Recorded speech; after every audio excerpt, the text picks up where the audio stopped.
est lancé dans la préfecture de Zérékouré par le ministre de la Santé. Les enfants de 0 à 5 ans sont les plus concernés. Le développement de la préfecture de Télémé est en débat. La question mobilise les fils ressortissants et résidents de la localité. Mesdames et messieurs, bonsoir. Merci de votre attention et bienvenue dans cette édition qui s'ouvre sur deux messages du chef de l'État. À son Excellence, M. Ibrahima Boubacar Keïta, président de la République du Mali.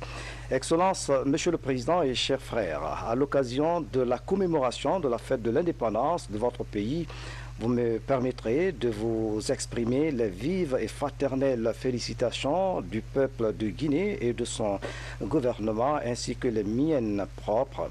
Je salue le courage et le sens élevé de responsabilité dont vous faites preuve pour le retour de la paix et de la sécurité, de même que pour la sauvegarde de l'intégrité territoriale du Mali. Je voudrais vous signifier toute l'importance que j'attache au renforcement et à la diversification des liens historiques d'amitié, de fraternité et de coopération unissant nos deux peuples. Je vous prie d'agréer, Excellence, Monsieur le Président, l'assurance de ma très haute considération, professeur Alpha Condé, président de la République, chef de l'État. Son Altesse Éminentis, prince et grand maître de l'ordre souverain et militaire de Malte, Altesse Rome. À l'occasion de la célébration de la fête nationale de votre pays, il m'est particulièrement agréable de vous adresser mes chaleureuses félicitations auxquelles je joins celles du peuple et du gouvernement guinéen. Vous me permettrez également de vous réitérer ma ferme détermination à contribuer au renforcement et à la diversification des liens d'amitié et de coopération unissant l'ordre souverain et militaire de Malte et la République de Guinée. Veuillez accepter, Altesse, les vœux ardents de vigoureuse santé et de succès que je formule pour vous-même et votre famille. Signé, professeur Alpha Condé, président de la République, chef de l'État. Le président de la République était au Congo-Brazzaville, vous le savez déjà. Professeur Alpha Condé a pris part à la cérémonie de clôture des 11e Jeux africains, un événement qui a mobilisé de nombreux sportifs du continent, dont la Guinée. Salassi Keïta revient sur les temps forts de la cérémonie. Plusieurs chefs d'État africains et personnalités étrangères étaient à ces rendez-vous de clôture des 11e Jeux africains ici à Brazzaville. Tout se passe au quartier Kintélé, dans ce stade La Concorde. Des ovations du public congolais ne se sont pas faites attendre dès la présentation du professeur Alpha Condé, qui a laissé sa campagne présidentielle pour venir supporter surtout la cause de la jeunesse africaine.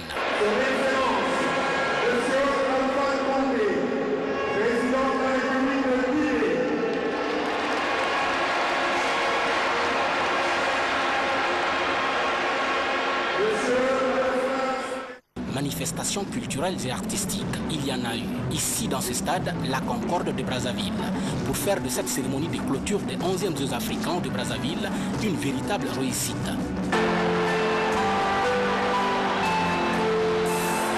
Rendez-vous est pris pour 2019 pour les 12e Jeux africains. Mais en attendant le choix du pays organisateur, le drapeau de l'Union africaine a été remis au vice-président de cette grande organisation africaine. La sous-secrétaire des Nations Unies chargée de violences faites aux femmes et conflits a été reçue ce lundi par le président de la République, professeur Alpha Condé, et son hôte de marque ont évoqué tous les aspects liés à l'évolution du massacre du 28 septembre en 2009. La diplomate onusienne a apprécié le sérieux que la Guinée accorde à ce dossier. Ibrahima Keïta, reportage. Quel est le niveau d'avancement du dossier lié aux manifestations du 28 septembre 2009 au stade du même nom ici à Conakry? Tel est l'objectif de la visite de Mme Zainab Bangoura, sous-secrétaire des Nations Unies chargée des violences faites aux femmes et conflits. Au cours de l'audience que le président de la République, professeur Alpha Condé, a accordé à l'envoyé spécial des Nations Unies, les deux personnalités ont évoqué tous les aspects liés à la gestion du dit dossier. Mme Zainab Bangoura a, au nom du système des Nations Unies, apprécier l'évolution positive du dossier. Cela grâce au sérieux que le gouvernement guinéen accorde à la gestion de cette affaire. Nous pensons que si cette question est réglée et que si nous parvenions à aider le gouvernement à régler ce problème, cela va de mieux pour le pays. Nous sommes fiers de ce que la Guinée a été capable de faire dans ce dossier. Parce que le progrès que la Guinée a mis dans ce dossier va nous faire croire que la Cour pénale internationale ne pourra pas intervenir dans ce dossier vu le progrès que la Guinée et le sérieux que la Guinée a mis dans ce dossier. La Guinée avait le choix entre prendre ce dossier en main ou alors le référer à la Cour pénale internationale. Et c'est ce qui avait été dit et le choix était que le dossier soit pris en main par le gouvernement guinéen. Et nous sommes très fiers de ce que le gouvernement a fait dans ce dossier. Cette visite s'inscrit dans le cadre de l'appui que nous apportons à l'équipe de juges et au gouvernement guinéen et au ministre de la Justice par rapport à ce dossier et tout ce que nous pouvons y mettre comme appui afin que les choses puissent avancer. Féliciter les juges et le gouvernement guinéen pour le bon travail qui a été déjà fait. Et nous sommes sûrs que le gouvernement guinéen continuera à aller dans ce sens. Ce qui prouve la volonté du gouvernement guinéen de faire la lumière et toute la lumière sur les manifestations du 28 septembre 2009. Et cela, au dire du ministre de la Justice, ces efforts seront poursuivis. Nous avons travaillé ce matin pendant 1 heure sur le dossier du 28 septembre, sur l'aide que les Nations Unies, à travers Mme Bangoura, comptent apporter à la fois au pôle de juges d'instruction, mais à notre pays. Voyez-vous, on a des obligations internationales, je l'ai toujours dit et je le répète encore, et le gouvernement va assumer ses obligations internationales par rapport à cette triste histoire que notre pays est en train d'assumer. Encore une fois, cette visite nous réjouit. Ça montre que les Nations Unies, à travers Mme Bangoura, font confiance à notre pays et au gouvernement de notre pays. Madame Zenab Bangoura quitte donc Sékou Touré, satisfaite de la démarche du gouvernement dans la gestion de l'affaire dite du stade du 28 septembre. Et là, c'est une autre victoire de la Guinée, un pays qui gagne. Élection présidentielle du 11 octobre pour mieux accompagner les différents partis politiques dans la campagne électorale. La CENI a doté 2,4 milliards de francs guinéens aux partis en lice, dont 300 millions par candidat. Nous y reviendrons. Responsabilité sociétale des journalistes et des médias en période électorale. La question est en débat au Palais du Peuple à Conakry. Cette rencontre se tient à l'initiative de la section guinéenne de l'Union internationale de la presse francophone. Le point avec Isidore Nandamou et Robert Siditorno. Les responsables de médias publics et privés ont répondu présent à l'appel de la section guinéenne de l'Union internationale de la presse francophone. Il a été question d'inviter les uns et les autres à apprendre et à comprendre de nouveau l'impact des médias sur une compétition électorale. Nous considérons que les médias et les journalistes jouent un rôle déterminant dans la bonne conduite des processus électoraux, au même titre que les acteurs institutionnels et politiques. La liberté de la presse et le droit à l'information sont deux composantes essentielles de la vie démocratique qui redoublent d'importance à l'approche d'élections. À travers des échanges sans langue de bois, experts et participants au forum comptent harmoniser les vues sur la responsabilité sociétale des journalistes, surtout en période électorale. Lors des élections de 2010, nous avons entendu certains médias, par exemple concernant les résultats, donner des résultats de certaines préfectures et confirmer même la victoire de certains candidats. Donc nous avons jugé nécessaire cette année de les appeler à plus de responsabilités. Il y a beaucoup de préjugés en ce qui concerne le travail des journalistes. Alors, je suis vraiment contente et j'espère que les résultats de ce forum vont ajouter à ce professionnalisme, à la réussite des élections, car tout cela, c'est pour que, à la fin, les résultats qui vont être publiés, et grâce au travail des journalistes, qu'il n'y ait pas de problème. Au terme de ce forum, demain, l'Union internationale de la presse francophone, tout comme la HAC, attendent des médias le respect des principes d'objectivité, d'indépendance, d'honnêteté. Bref, de responsabilité dans le traitement de l'information électorale.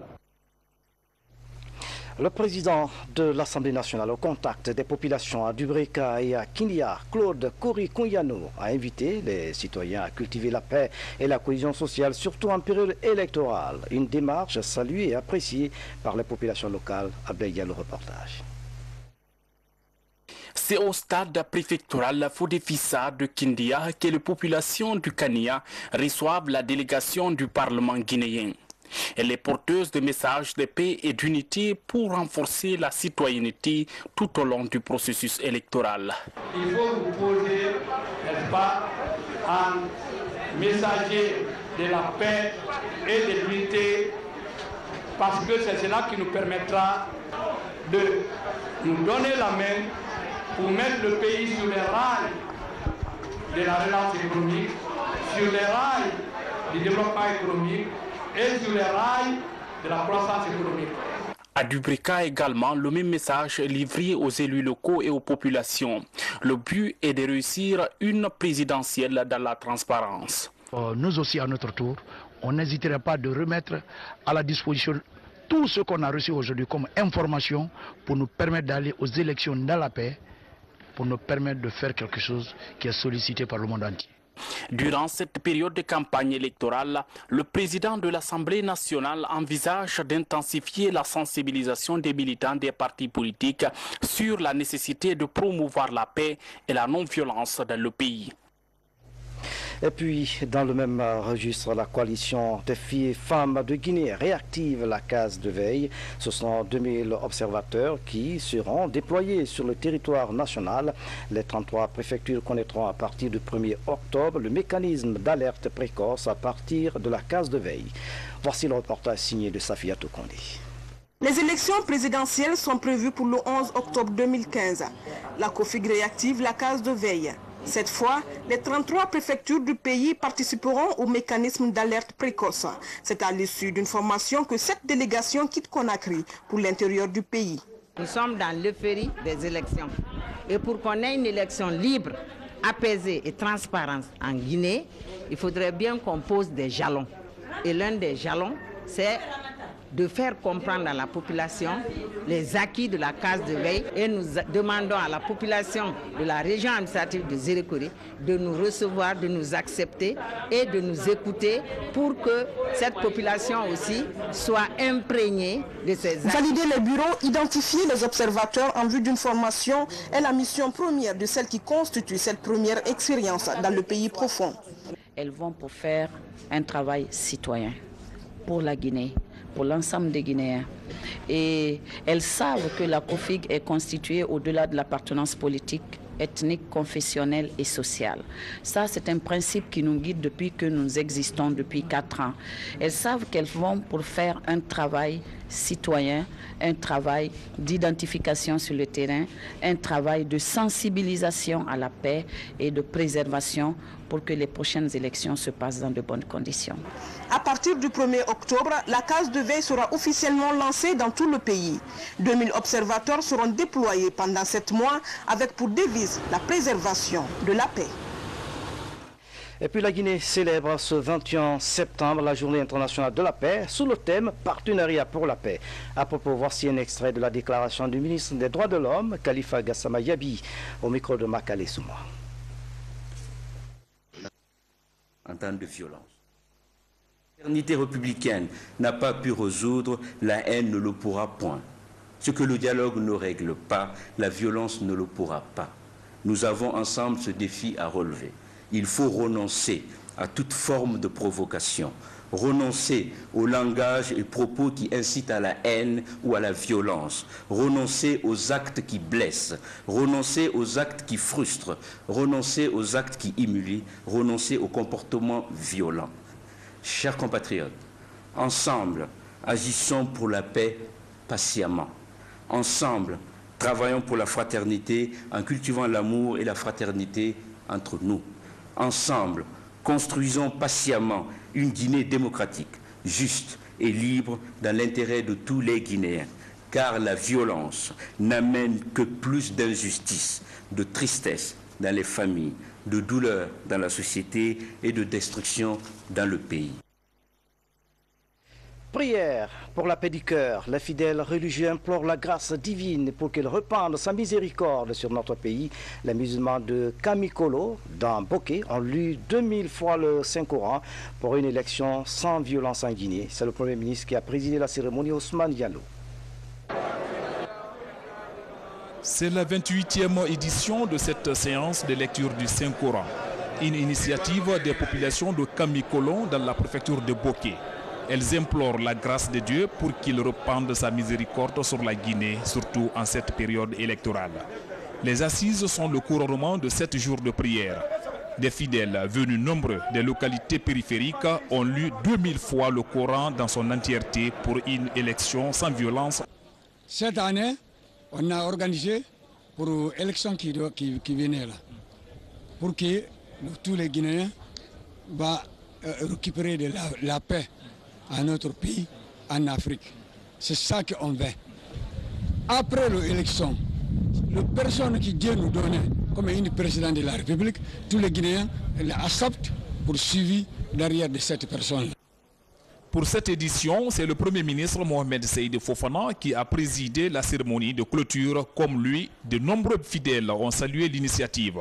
Pour ceux, l'idée est une réponse à la volonté du gouvernement de bâtir un État synonyme de paix. Il a fait ça pour l'amour pour le président, pour l'amour pour la Guinée et pour l'amour pour tous les Guinéens. Alors en retour, il était normal que nous venions participer à la clôture de cette cérémonie. Alors j'en ai profité pour transmettre aux uns et aux autres le salut du président, son souhait de voir tous les Guinéens se donner la main pour que la Guinée soit une nation prospère et que cette prospérité profite à tout le monde. Et j'en ai profité aussi pour exhorter les uns et les autres à la patience, mais aussi et surtout à l'acceptation des autres. Et aussi que chacun aussi soit prudent par rapport à ce qu'il doit faire et par rapport à ce qu'il doit faire avec les autres. Donc nous sommes à une phase délicate de notre vie. Nous nous acheminons vers les élections. L'occasion était aussi bonne de rappeler aux uns et les autres que cela doit se faire dans la paix, la tranquillité et l'entente fraternelle entre tout le monde. Ces retrouvailles ponctuées de prières et d'invocations ont été appréciées par les invités venus pour la circonstance. C'est avec cœur soulagé que la délégation du Premier ministre Fofana a quitté la cité religieuse de Kamikolo. C'est un reportage signé de Ousmane Bangoura. L'autre temps fort de cette édition, je vous le disais en titre, lancement de la campagne de vaccination contre la poliomyélite dans la préfecture de Zérékouré. L'opération concerne des enfants de 0 à 5 ans.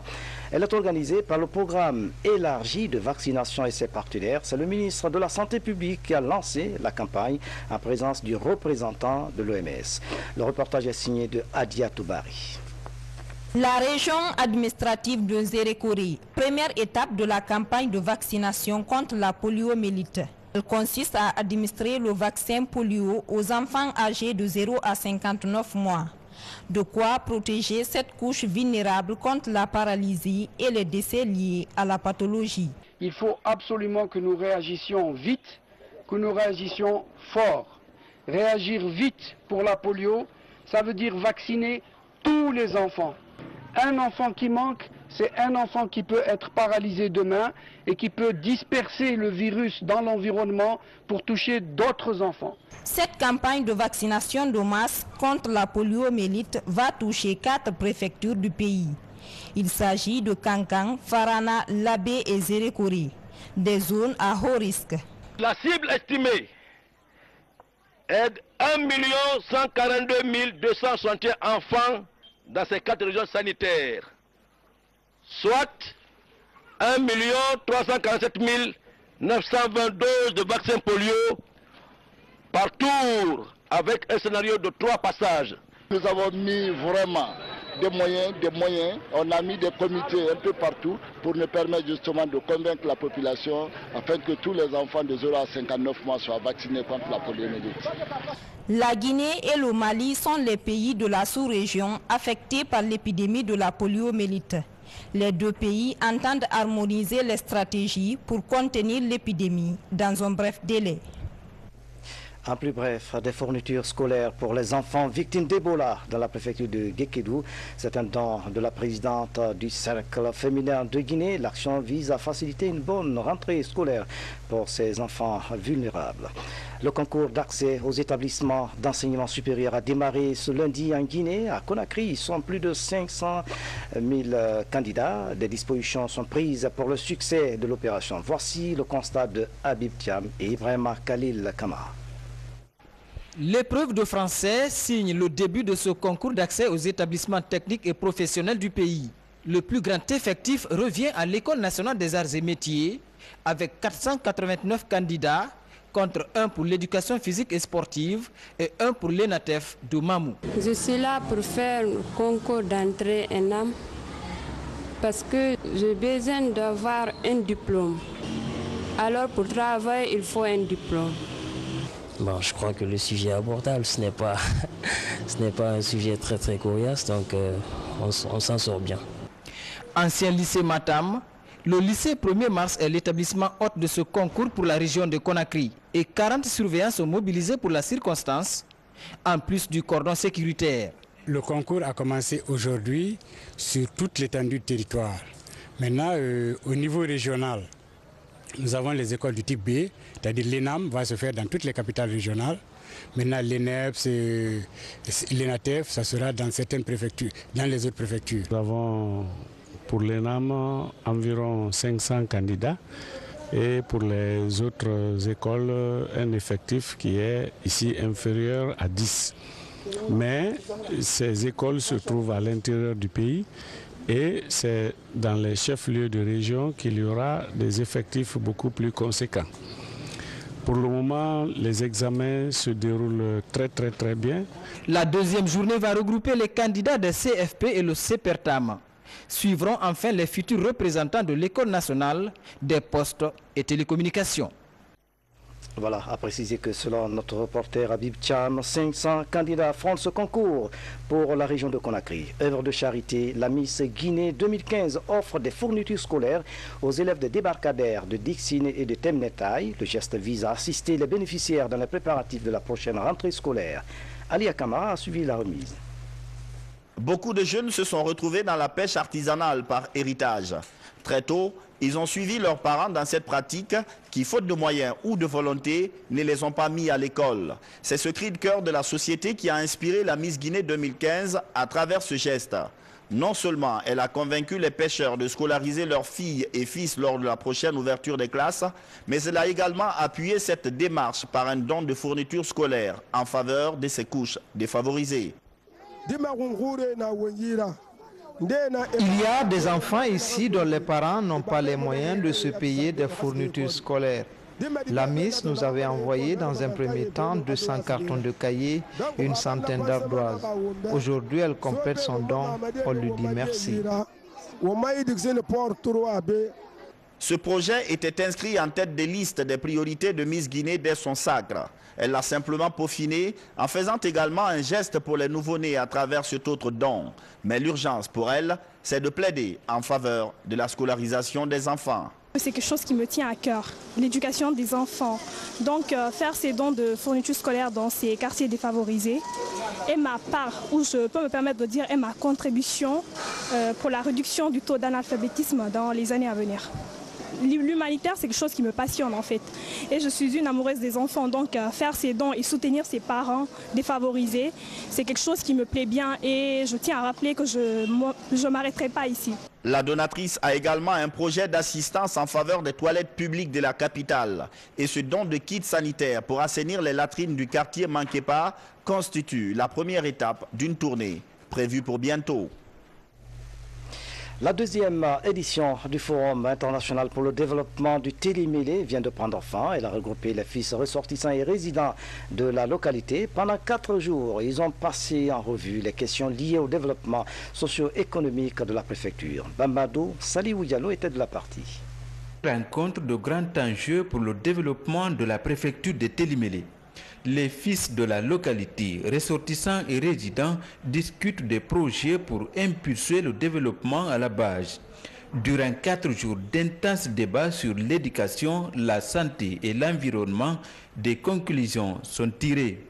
Il est important de noter qu'on sent que toutes les populations, tous les participants qui sont venus ici ont un intérêt particulier par rapport à ce forum qui nous semble un lieu, cette fois-ci, très intéressant, où il y a des bénéficiaires sur place qui ont donné leur point de vue, qui ont exprimé leurs difficultés, et toutes ces difficultés ont été prises en compte dans le cadre de l'élaboration du nouveau plan d'action à venir. Cet instrument, c'est le contenu des problèmes de Tilmélé et la proposition des solutions à ces problèmes. Initiée par la coordination pour le développement de Télimélé, cette rencontre a permis de faire des fils de la localité des véritables acteurs de développement.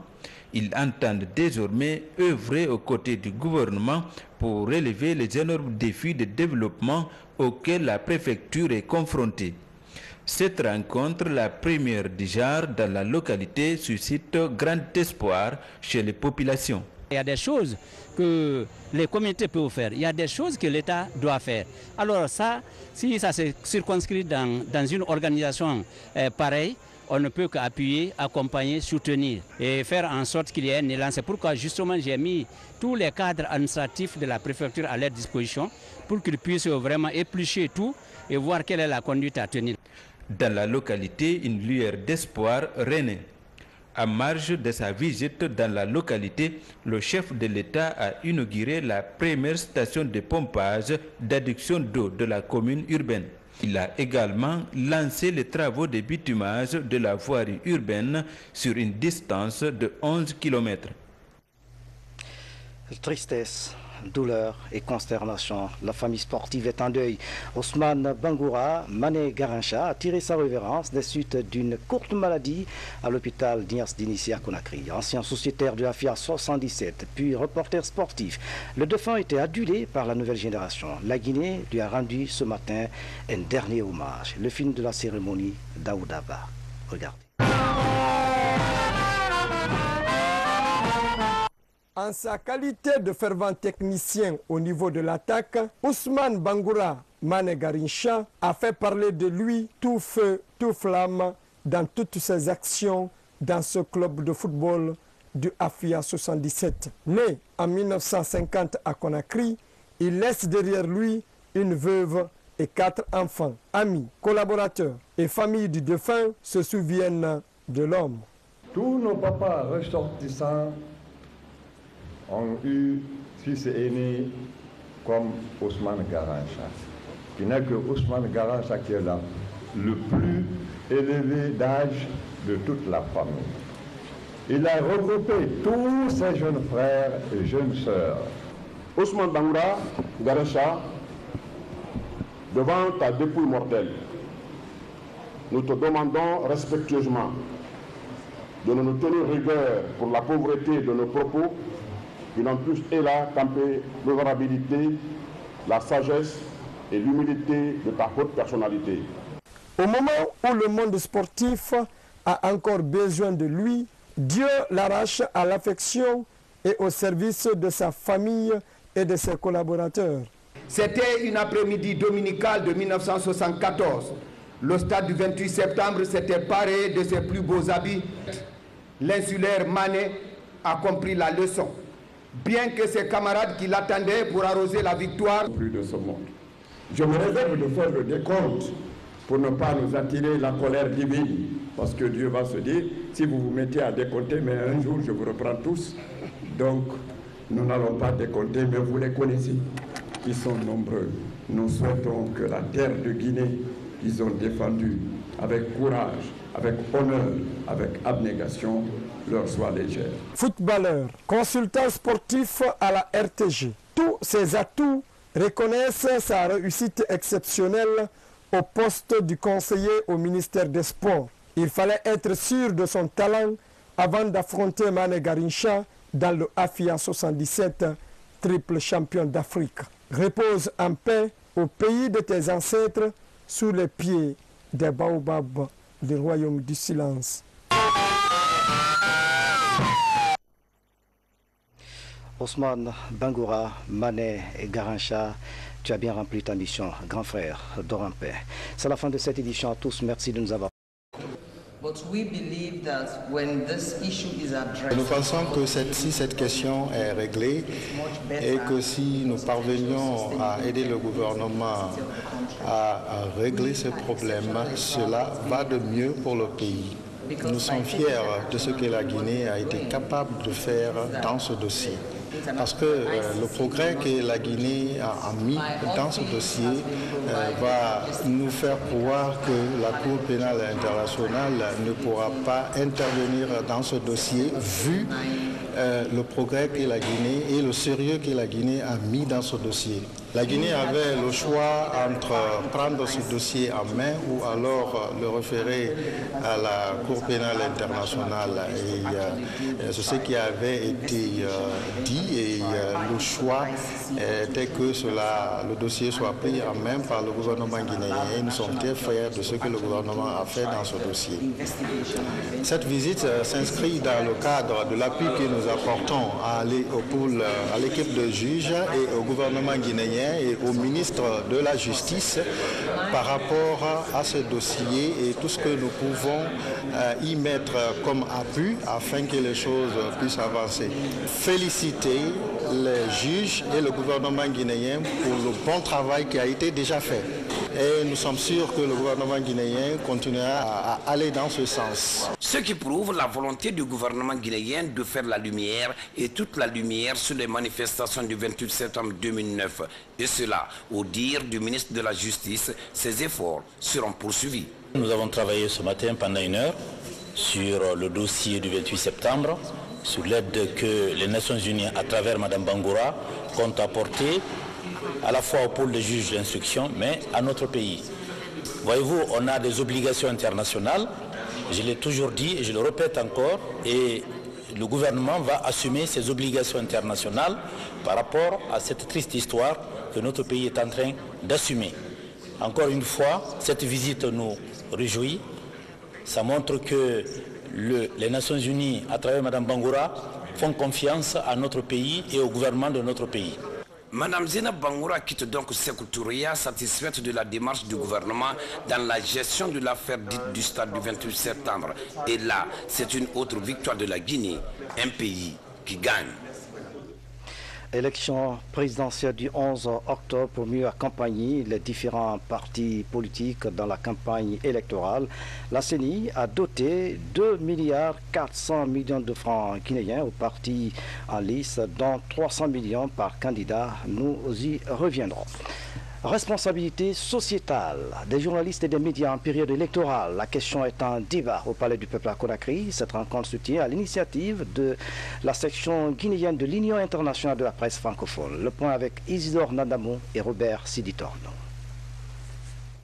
Les responsables des médias publics et privés ont répondu présent à l'appel de la section guinéenne de l'Union internationale de la presse francophone. Il a été question d'inviter les uns et les autres à apprendre et à comprendre de nouveau l'impact des médias sur une compétition électorale. Nous considérons que les médias et les journalistes jouent un rôle déterminant dans la bonne conduite des processus électoraux, au même titre que les acteurs institutionnels et politiques. La liberté de la presse et le droit à l'information sont deux composantes essentielles de la vie démocratique qui redoublent d'importance à l'approche d'élections. À travers des échanges sans langue de bois, experts et participants au forum comptent harmoniser les vues sur la responsabilité sociétale des journalistes, surtout en période électorale. Lors des élections de 2010, nous avons entendu certains médias, par exemple, concernant les résultats, donner des résultats de certaines préfectures et confirmer même la victoire de certains candidats. Donc nous avons jugé nécessaire cette année de les appeler à plus de responsabilités. Il y a beaucoup de préjugés en ce qui concerne le travail des journalistes. Alors, je suis vraiment contente et j'espère que les résultats de ce forum vont ajouter à ce professionnalisme, à la réussite des élections, car tout cela, c'est pour que, à la fin, les résultats qui vont être publiés, et grâce au travail des journalistes, qu'il n'y ait pas de problème.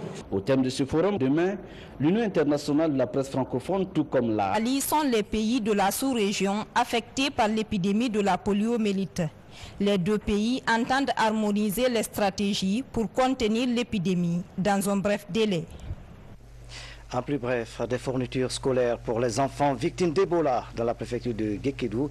C'est un don de la présidente du Cercle féminin de Guinée. L'action vise à faciliter une bonne rentrée scolaire pour ces enfants vulnérables. Le concours d'accès aux établissements d'enseignement supérieur a démarré ce lundi en Guinée. À Conakry, ils sont plus de 500 000 candidats. Des dispositions sont prises pour le succès de l'opération. Voici le constat de Habib Thiam et Ibrahima Khalil Kamara. L'épreuve de français signe le début de ce concours d'accès aux établissements techniques et professionnels du pays. Le plus grand effectif revient à l'École nationale des arts et métiers avec 489 candidats contre 1 pour l'éducation physique et sportive et 1 pour l'ENATEF de Mamou. Je suis là pour faire le concours d'entrée ENAM parce que j'ai besoin d'avoir un diplôme. Alors pour travailler, il faut un diplôme. Bon, je crois que le sujet est abordable, ce n'est pas un sujet très coriace, donc on s'en sort bien. Ancien lycée Matam, le lycée 1er mars est l'établissement hôte de ce concours pour la région de Conakry et 40 surveillants sont mobilisés pour la circonstance, en plus du cordon sécuritaire. Le concours a commencé aujourd'hui sur toute l'étendue du territoire. Maintenant, au niveau régional, nous avons les écoles du type B, c'est-à-dire l'ENAM va se faire dans toutes les capitales régionales. Maintenant, l'ENEPS, l'ENATEF, ça sera dans certaines préfectures, dans les autres préfectures. Nous avons pour l'ENAM environ 500 candidats et pour les autres écoles, un effectif qui est ici inférieur à 10. Mais ces écoles se trouvent à l'intérieur du pays. Et c'est dans les chefs-lieux de région qu'il y aura des effectifs beaucoup plus conséquents. Pour le moment, les examens se déroulent très bien. La deuxième journée va regrouper les candidats des CFP et le CEPERTAM. Suivront enfin les futurs représentants de l'École nationale des postes et télécommunications. Voilà, à préciser que selon notre reporter Habib Thiam, 500 candidats affrontent ce concours pour la région de Conakry. Œuvre de charité, la Miss Guinée 2015 offre des fournitures scolaires aux élèves de débarcadères de Dixine et de Temnetaï. Le geste vise à assister les bénéficiaires dans les préparatifs de la prochaine rentrée scolaire. Ali Akama a suivi la remise. Beaucoup de jeunes se sont retrouvés dans la pêche artisanale par héritage. Très tôt, ils ont suivi leurs parents dans cette pratique qui, faute de moyens ou de volonté, ne les ont pas mis à l'école. C'est ce cri de cœur de la société qui a inspiré la Miss Guinée 2015 à travers ce geste. Non seulement elle a convaincu les pêcheurs de scolariser leurs filles et fils lors de la prochaine ouverture des classes, mais elle a également appuyé cette démarche par un don de fournitures scolaires en faveur de ces couches défavorisées. Il y a des enfants ici dont les parents n'ont pas les moyens de se payer des fournitures scolaires. La Miss nous avait envoyé dans un premier temps 200 cartons de cahiers et une centaine d'ardoises. Aujourd'hui, elle complète son don. On lui dit merci. Ce projet était inscrit en tête des listes des priorités de Miss Guinée dès son sacre. Elle l'a simplement peaufiné en faisant également un geste pour les nouveau-nés à travers cet autre don. Mais l'urgence pour elle, c'est de plaider en faveur de la scolarisation des enfants. C'est quelque chose qui me tient à cœur, l'éducation des enfants. Donc faire ces dons de fournitures scolaires dans ces quartiers défavorisés est ma part, où je peux me permettre de dire, est ma contribution pour la réduction du taux d'analphabétisme dans les années à venir. L'humanitaire, c'est quelque chose qui me passionne en fait. Et je suis une amoureuse des enfants, donc faire ces dons et soutenir ses parents défavorisés, c'est quelque chose qui me plaît bien et je tiens à rappeler que je ne m'arrêterai pas ici. La donatrice a également un projet d'assistance en faveur des toilettes publiques de la capitale. Et ce don de kits sanitaires pour assainir les latrines du quartier Manquepa constitue la première étape d'une tournée prévue pour bientôt. La deuxième édition du Forum international pour le développement du Télémélé vient de prendre fin. Elle a regroupé les fils ressortissants et résidents de la localité. Pendant 4 jours, ils ont passé en revue les questions liées au développement socio-économique de la préfecture. Bambado Saliou Diallo était de la partie. Ils ont patiemment une Guinée démocratique, juste et libre dans l'intérêt de tous les Guinéens, car la violence n'amène que plus d'injustice, de tristesse dans les familles, de douleur dans la société et de destruction dans le pays. Prière pour la paix du cœur. Les fidèles religieux implorent la grâce divine pour qu'elle repende sa miséricorde sur notre pays. Les musulmans de Kamikolo, dans Boké, ont lu 2000 fois le Saint-Coran pour une élection sans violence en Guinée. C'est le Premier ministre qui a présidé la cérémonie, Ousmane Diallo. C'est la 28e édition de cette séance de lecture du Saint-Coran. Une initiative des populations de Kamikolo dans la préfecture de Boké. Elles implorent la grâce de Dieu pour qu'il repende sa miséricorde sur la Guinée, surtout en cette période électorale. Les assises sont le couronnement de 7 jours de prière. Des fidèles venus nombreux des localités périphériques ont lu 2000 fois le Coran dans son entièreté pour une élection sans violence. Cette année, on a organisé pour l'élection qui venait là, pour que tous les Guinéens vont récupérer de la paix à notre pays, en Afrique. C'est ça qu'on veut. Après l'élection, la personne qui Dieu nous donne comme une présidente de la République, tous les Guinéens l'acceptent pour suivre derrière de cette personne. Pour cette édition, c'est le Premier ministre Mohamed Seïd Fofana qui a présidé la cérémonie de clôture. Comme lui, de nombreux fidèles ont salué l'initiative. Pour ceux, l'idée est une réponse à la volonté du gouvernement de bâtir un État synonyme de paix. Il a fait ça pour l'amour pour le président, pour l'amour pour la Guinée et pour l'amour pour tous les Guinéens. Alors en retour, il était normal que nous venions participer à la clôture de cette cérémonie. Alors j'en ai profité pour transmettre aux uns et aux autres le salut du président, son souhait de voir tous les Guinéens se donner la main pour que la Guinée soit une nation prospère et que cette prospérité profite à tout le monde. Et j'en ai profité aussi pour exhorter les uns et les autres à la patience, mais aussi et surtout à l'acceptation des autres. Et aussi que chacun aussi soit prudent par rapport à ce qu'il doit faire et par rapport à ce qu'il doit faire avec les autres. Donc nous sommes à une phase délicate de notre vie. Nous nous acheminons vers les élections.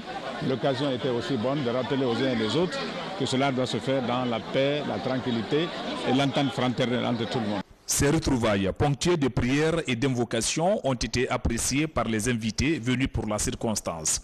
C'est avec cœur soulagé que la délégation du Premier ministre Fofana a quitté la cité religieuse de Kamikolo. C'est un reportage signé de Ousmane Bangoura. L'autre temps fort de cette édition, je vous le disais en titre, lancement de la campagne de vaccination contre la poliomyélite dans la préfecture de Zirékouré. L'opération concerne des enfants de 0 à 5 ans. Elle est organisée par le programme élargi de vaccination et ses partenaires. C'est le ministre de la Santé publique qui a lancé la campagne en présence du représentant de l'OMS. Le reportage est signé de Adia Toubari. La région administrative de Zirékouré, première étape de la campagne de vaccination contre la poliomyélite. Elle consiste à administrer le vaccin polio aux enfants âgés de 0 à 59 mois.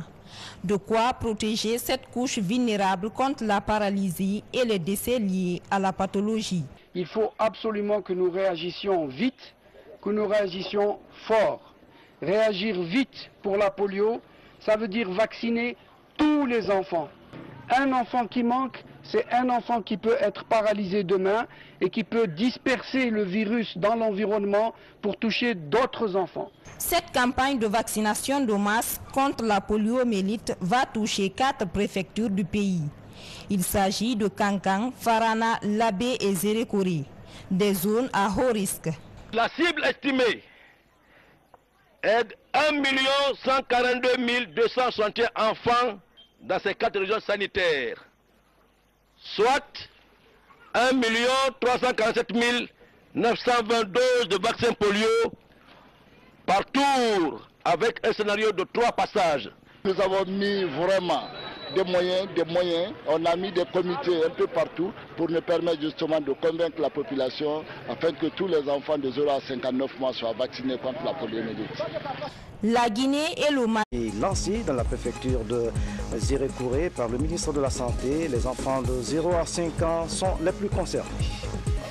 Le développement de la préfecture de Télémé est en débat. La question mobilise les fils ressortissants et résidents de la localité. Mesdames et messieurs, bonsoir. Merci de votre attention et bienvenue dans cette édition qui s'ouvre sur deux messages du chef de l'État. À son Excellence, M. Ibrahima Boubacar Keïta, président de la République du Mali. Excellence, Monsieur le Président et chers frères, à l'occasion de la commémoration de la fête de l'indépendance de votre pays, vous me permettrez de vous exprimer les vives et fraternelles félicitations du peuple de Guinée et de son gouvernement, ainsi que les miennes propres. Je salue le courage et le sens élevé de responsabilité dont vous faites preuve pour le retour de la paix et de la sécurité, de même que pour la sauvegarde de l'intégrité territoriale du Mali. Je voudrais vous signifier toute l'importance que j'attache au renforcement et à la diversification des liens historiques d'amitié, de fraternité et de coopération unissant nos deux peuples. Je vous prie d'agréer, Excellence, Monsieur le Président, l'assurance de ma très haute considération, professeur Alpha Condé, Président de la République, chef de l'État. Son Altesse Éminentis, prince et grand maître de l'ordre souverain et militaire de Malte, Altesse Rome. À l'occasion de la célébration de la fête nationale de votre pays, il m'est particulièrement agréable de vous adresser mes chaleureuses félicitations auxquelles je joins celles du peuple et du gouvernement guinéen.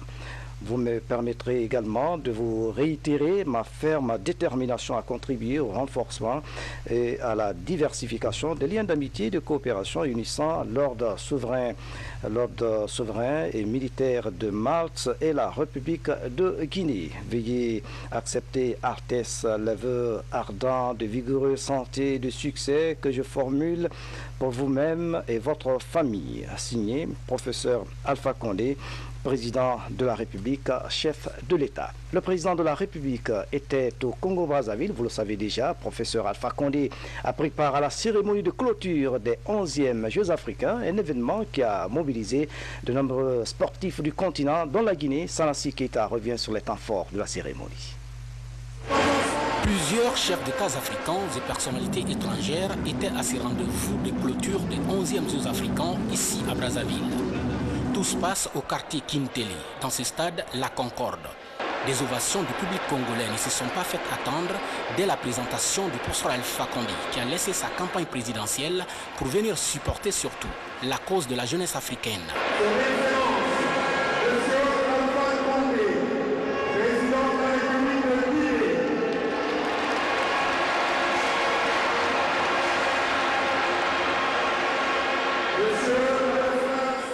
Manifestations culturelles et artistiques, il y en a eu ici dans ce stade, la Concorde de Brazzaville, pour faire de cette cérémonie de clôture des 11e Jeux africains de Brazzaville une véritable réussite.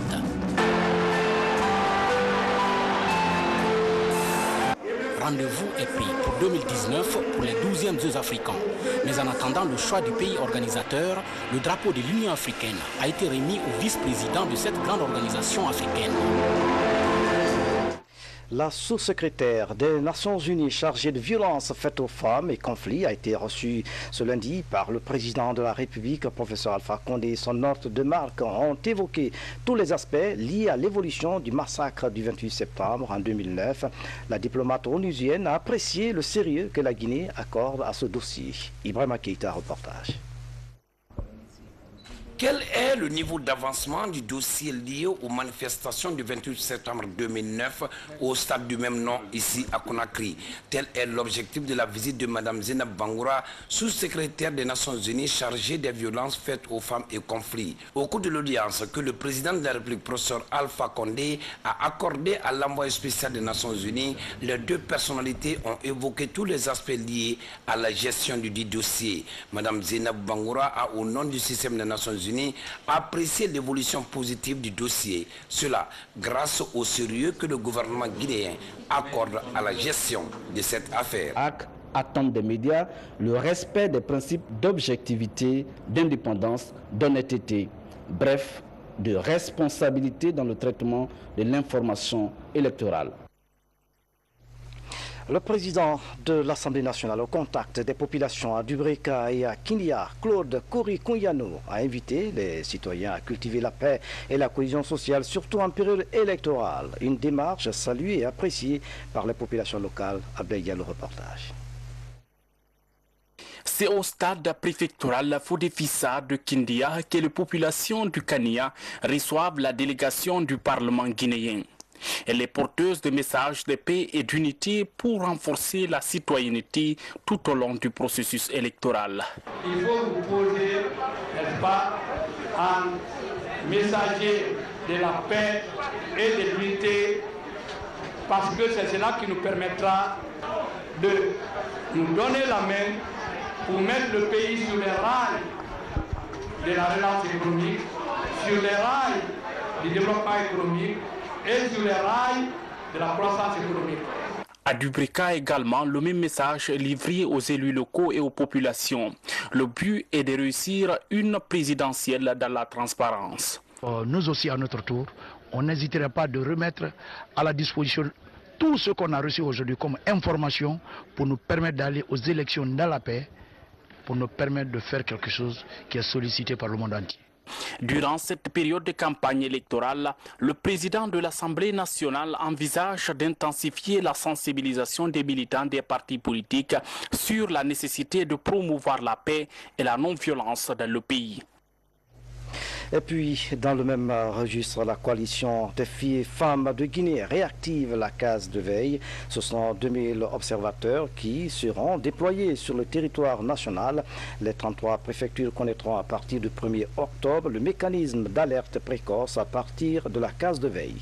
Voici le reportage signé de Safia Tokondé. Les élections présidentielles sont prévues pour le 11 octobre 2015. La COFIG réactive la case de veille. Cette fois, les 33 préfectures du pays participeront au mécanisme d'alerte précoce. C'est à l'issue d'une formation que cette délégation quitte Conakry pour l'intérieur du pays.